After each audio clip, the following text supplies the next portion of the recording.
तुम्हाला पण आलूची भाजी करायची आणि ती पण झटपट छान चविष्ट. चला अशा प्रकारे भाजी बनवा, खूप छान लागते आणि ती पण झटपट होते. मी इथे आलूची पूर्ण सालवरचे टप्प्या काढून घेतलेले आहेत बघा.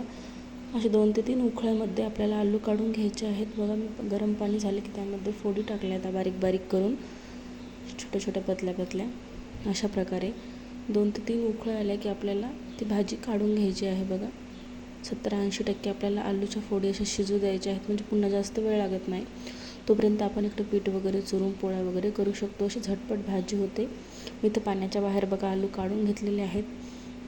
आता आपण फोडणी घालू. मी तर तेल घातलेलं आहे, त्यामध्ये मी कांदा टाकते. तेल गरम झालं की आपल्याला त्यामध्ये कांदा परतवून घ्यायचा लालसर होईपर्यंत.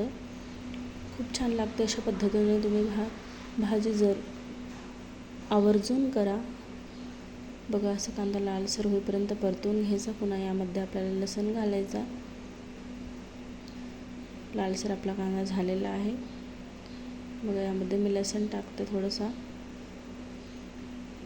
तुम्ही कोथिंबीर पण टाकू शकता. इथे मी कोथिंबीर टाकणार नाही भाजीला, कोथिंबीरने छान टेस्ट येते. मी ते हळद, लाल तिखट, मीठ सर्व टाकून घेते. मसाले वगैरे तुम्ही टाकू शकता, मसाले वापरा. मी इथे मसाले वापरणार नाही आणि कोथिंबीर नाही, त्याने छान टेस्ट येते. तुम्ही नक्की टाका. आता यामध्ये आपल्याला आलू टाकून द्यायचे आहेत उकडलेले. अशा प्रकारे तुमच्या घरी जर कोणी येत असेल, पुऱ्या वगैरे करत असेल, तर अशी भाजी नक्की तुम्ही बनवा. खूप छान लागते पुऱ्यासोबत. 2 ते 3 मिनटं आपल्याला असे चालू ठेवायचे आहेत. 2 ते 3 मिनटं झाल्याच्या नंतर आपल्याला जिरा पावडर टाकलेला आहे मी 1 चमच बघा. अशी थोडा वेळ भाजी ठेवायची. आता तेच आलूच्या फोडीचं उकडलेलं पाणी आपल्याला यामध्ये टाकून द्यायचं आहे 2-3 मिनटांनी. मी टाकून दिलेलं आहे. भाजी आपली ऑलरेडी शिजलेली आहे, त्यामुळे आपल्याला पाणी जास्त टाकायची गरज नाही. व्हिडिओ आवडला असेल लाईक, शेअर, कमेंट, सबस्क्राईब करा चॅनलला.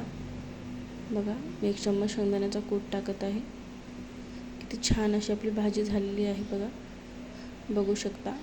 कोथिंबीर टाकली तर आणखी खूपच छान लागेल.